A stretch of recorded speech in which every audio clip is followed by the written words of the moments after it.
melampaui mereka.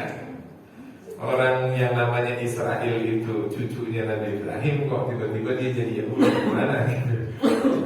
Artinya Yahuda itu kan cicitnya Nabi Ibrahim, kok tiba-tiba kakeknya itu disematkan mengikuti mereka gitu.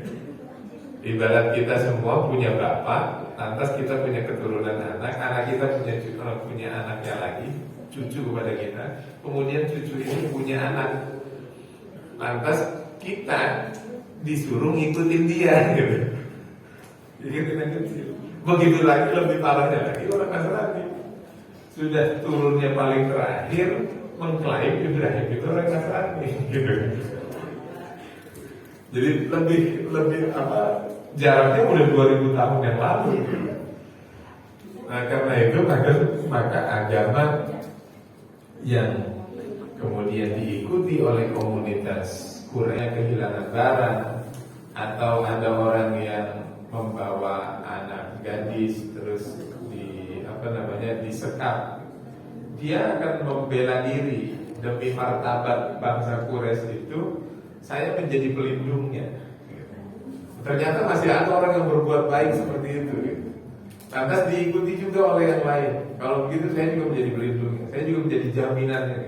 Sehingga kemudian penguasa-penguasa jahiliyah ketika itu mikir lagi. Gitu. Maka kata Nabi kemudian mengatakan setelah fase kenabian, sudah Nabi itu berada di Madinah, itu Nabi mengandaikan, andainya Budul itu ada lagi sekarang, maka aku akan ikut. Jadi kalau misalnya, padahal dulu Nabi umurnya 20 tahun 22 tahun lah sekitar itu. Nabi kemudian andaikan Hilful Fudul itu dibangkitkan lagi di masa sekarang, ada orang-orang yang anak-anak muda yang berinisiatif kebaikan, melakukan terobosan tertentu yang itu memotivasi mereka ke jalan kebaikan, aku akan ikut kata Rasul.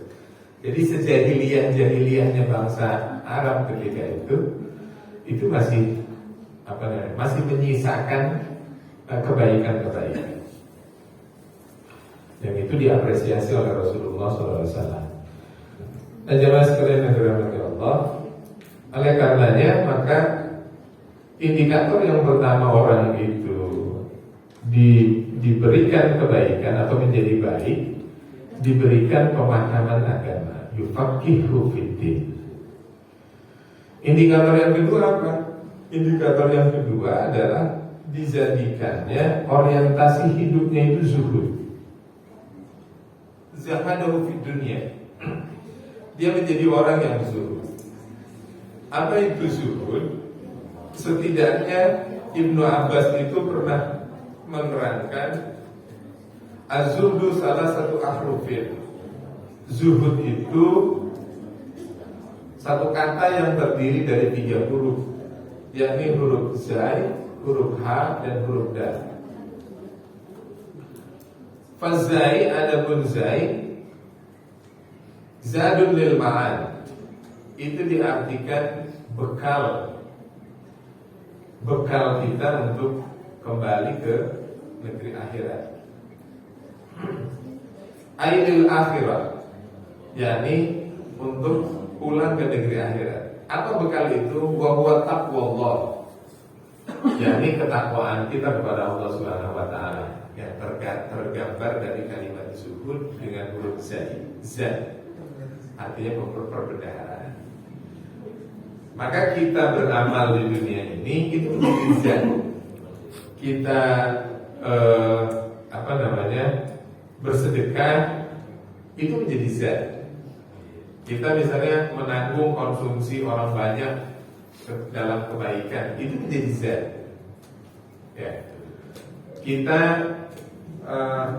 berencana untuk melakukan perencanaan membangun masjid, terus membangun fasilitas lain yang itu bisa dinikmati oleh orang banyak, itu menjadi zat. Itu menjadi perbendaharaan. Kita menginvestasikan dana kita atau bersedekah, infak, sedekah, itu semuanya menjadi zat. Ya.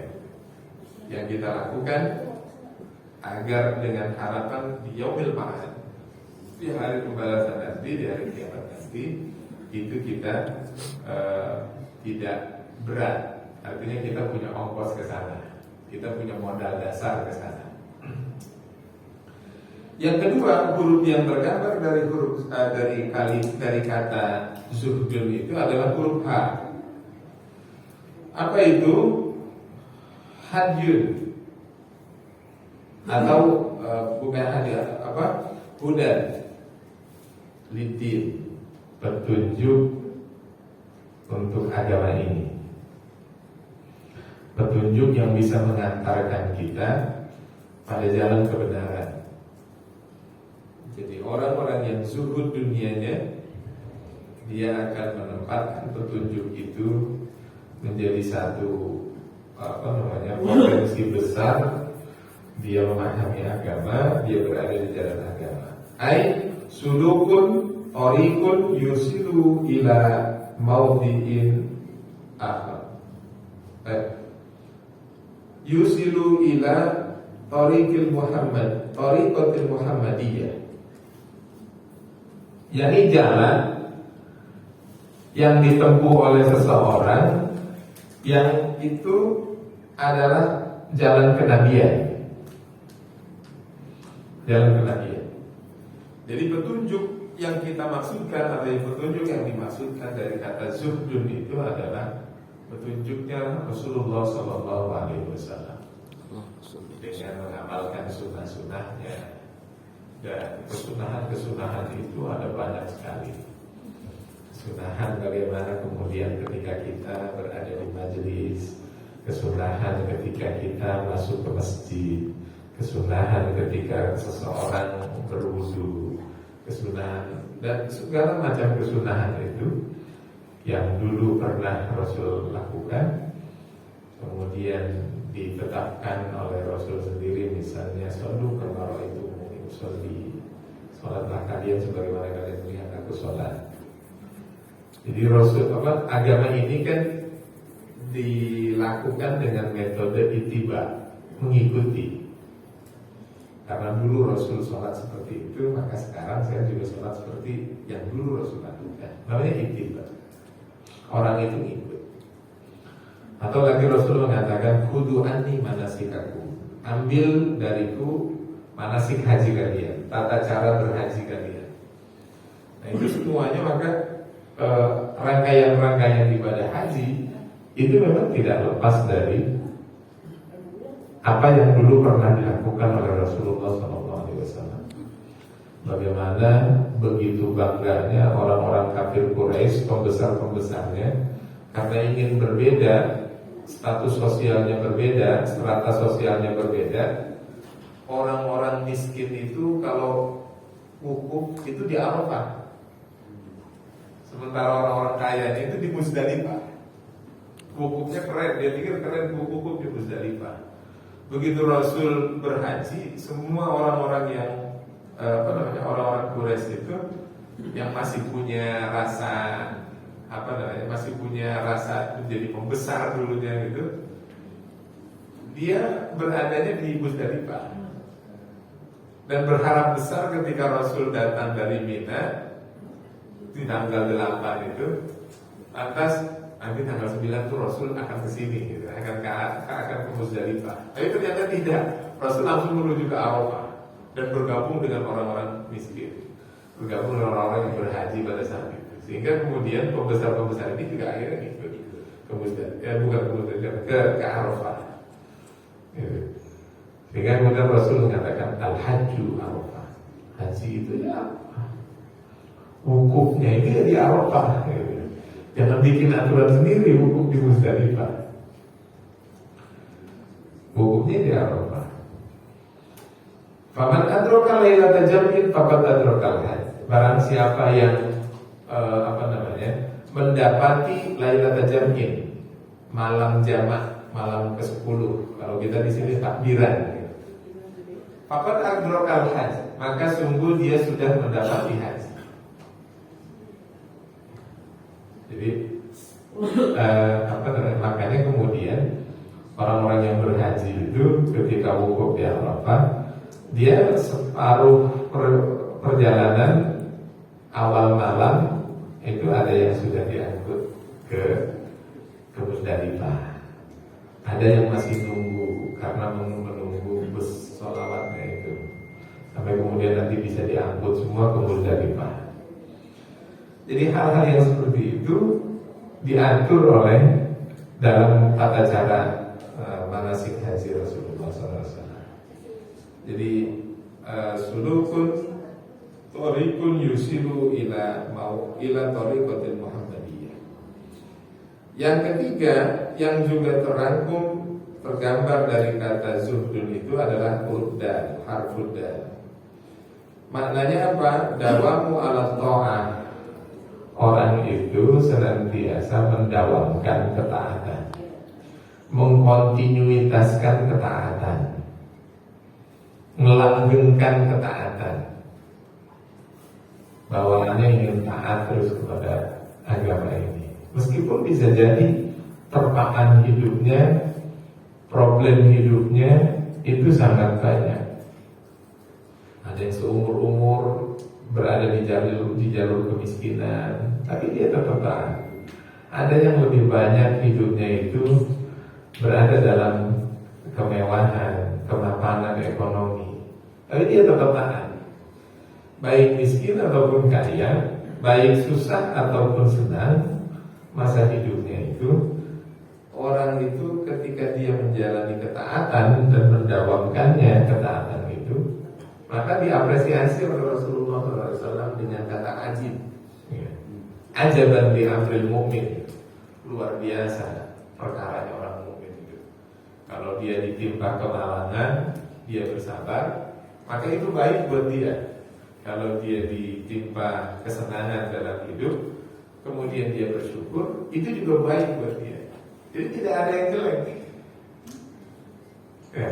Yang berada di jalur kemiskinan, di garis kemiskinan, dia bersabar, kemudian dia tetap mentaati Allah, itu jadi baik. Makanya ajib kata Rasul. Ajaban bi amril mu'min. Luar biasa perkara orang beriman itu.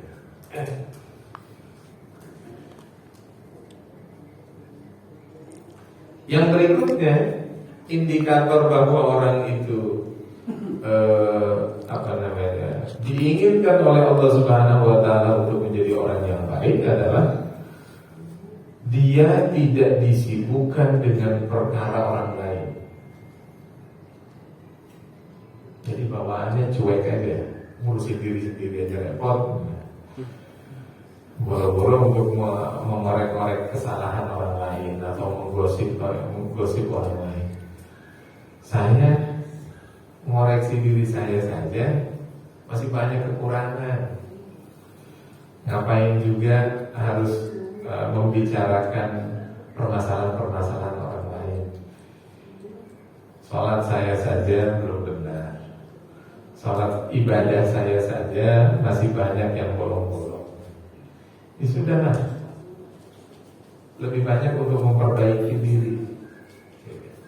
Jadi dia tidak terlalu banyak disibukkan dengan perkara orang lain. Bahkan Rasul itu mengatakan bahwa orang-orang yang bisa menutupi aib saudaranya sesama muslim, maka orang itu nanti akan ditutupi aibnya oleh Allah Subhanahu wa taala di hari kiamat. Man satara uyubal muslimina satarallahu uyubahu yaumil qiyamah. Barang siapa yang bisa menutupi aib orang lain, aib saudara yang muslim, maka nanti aib kita, karena kan sebenarnya setiap kita punya aib masing-masing gitu. Jadi ngapain juga kita harus menyibukkan diri, apalagi kalau sudah senang ngerumpi, kumpul gitu. Begitu kan, saya dengar katanya si Anu lagi gini. Oh, makin penasaran, kenapa emang gitu? Setelah itu timbul kemudian rasa mau banding-bandingkan, kayak gitu masih baik lah seperti saya. Tapi kalau posisinya kemudian berganti, kita yang kemudian digosipin, ya, ngomongin orang, kita sebenarnya juga nggak senang. Ya, kan itu yang kemudian gibah dalam bahasa agamanya. Atau dalam surat Mujadalah itu dikatakan, ayuhibbu ahadukum ayyakula lahma akhihi maitan fakarihtumuh. Apakah kalian senang memakan bangkai daging saudara kalian sendiri? Jadi Allah menggambarkan orang-orang yang idealnya begini. Kalau orang punya kasus, kalau orang punya masalah dan dia berkonflik, maka datanglah ke pengadilan. Nanti dibuka aibnya di pengadilan, kesalahan-kesalahan buka di situ, gitu. Dan diputuskan di depan hakim apakah dia bersalah atau tidak. Jangan kemudian orang masih dalam tahapan praduga, tiba-tiba kemudian menyebar berita negatifnya, sementara belum ketahuan apakah dia itu orang benar perilakunya atau salah yang dia lakukan. Tapi karena digibah orang, maka orang yang digibah ini sama seperti mayit posisinya. Mayit kan kalau dia ngomongin apa aja dia nggak bisa bela diri. Bagaimana dia mau bela diri orang dia sendiri memang dalam keadaan yang tidak memiliki nyawa, gitu ya. Maka itu sama seperti orang yang diomong-omongin itu sama seperti dimakan. Dia seperti bangkai kemudian dimakan, gitu. Padahal kita sendiri juga sebenarnya tidak suka makan bangkai. Ya. Artinya kita mau ngomongin orang itu seperti orang yang diomongin. Dia seperti mayit kemudian kita makan bangkainya. Fakarihtumuh, Allah katakan begitu. Padahal kalau kondisi itu sebaliknya, kalian yang dimakan, kalian tidak bisa membela diri, kalian juga gak senang, gitu. Fakarihtumuh. Maka kata Rasul, dosa ghibah itu 36 kali lebih dahsyat daripada dosa zina. Karena kerusakan sosialnya itu. Orang dituduh misalnya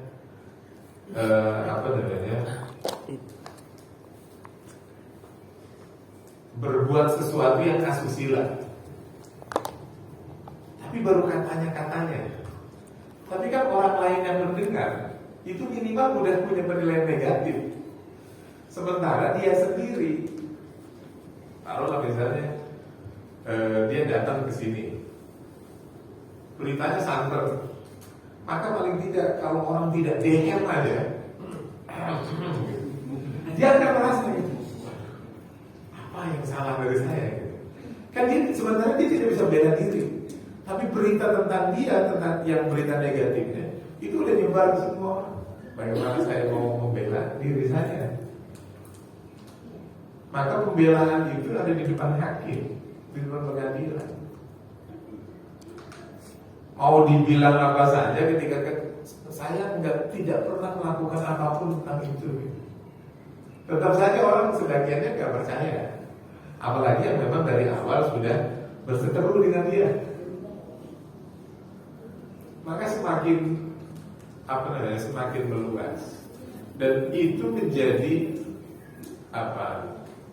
hubungan sosial yang tidak sehat.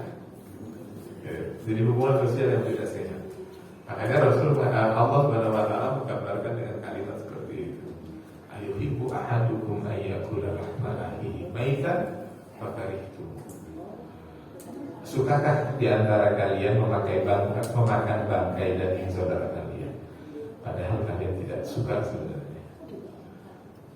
Sukakah kalian ngomong-ngomongin orang yang beritanya itu sebenarnya nggak jelas?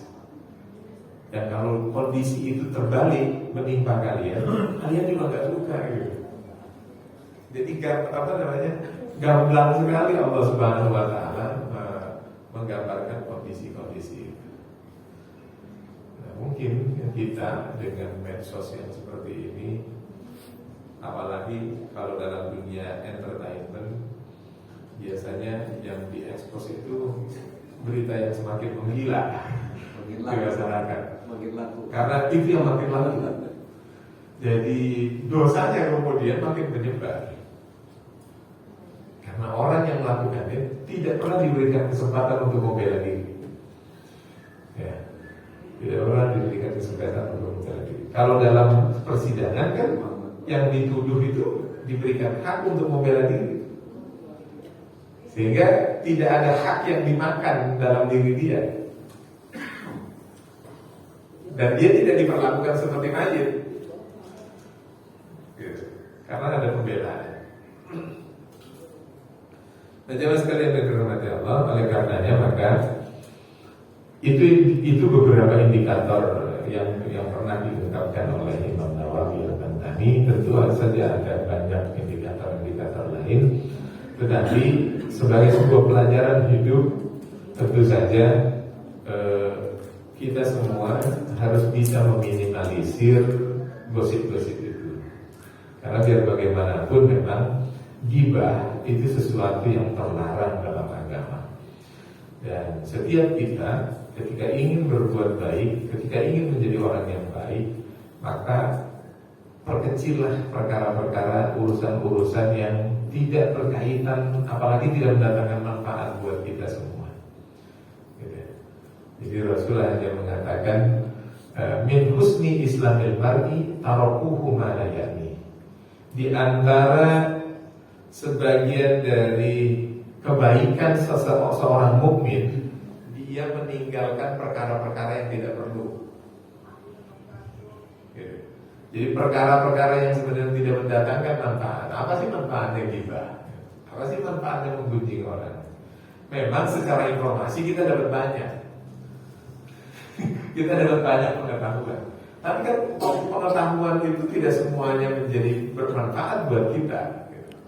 Hanya pengetahuan-pengetahuan yang bisa meningkatkan nilai ketakwaan, nilai kedekatan, nilai kurbah kita kepada Allah Subhanahu wa Ta'ala, itu yang kemudian menjadi berharga. Yang lainnya tidak berharga. Gitu. Karenanya maka mumpung kata orang biasanya bulan Syawal, kan tadinya pengajian-pengajian itu berhenti karena penghormatan kita terhadap Ramadan, konsentrasi kita di bulan Ramadan. Jadi kalau Ramadan itu dianggap sebagai bulan pembakaran, karena intensitas ibadah kita digenjot sedemikian rupa, rohani kita kemudian juga ditambahkan asupan nutrisi rohaninya dengan ceramah-ceramah agama sedemikian rupa, maka kemudian di Syawal orang Arab itu menyebut Syawal itu karena terjadi peningkatan. Salah yasulu saulan itu artinya meningkat. Kalau meningkatnya terjadi secara drastis, maka orang Arab menyebutnya Syawal. Kenapa? Karena dibakar sedemikian rupa di Ramadan. Jadi harusnya hal-hal yang dulu pernah kita lakukan kemudian ditempa ulang, dipurifikasi, dimurnikan lagi di bulan Ramadan, itu harusnya tidak terulang lagi. Gitu.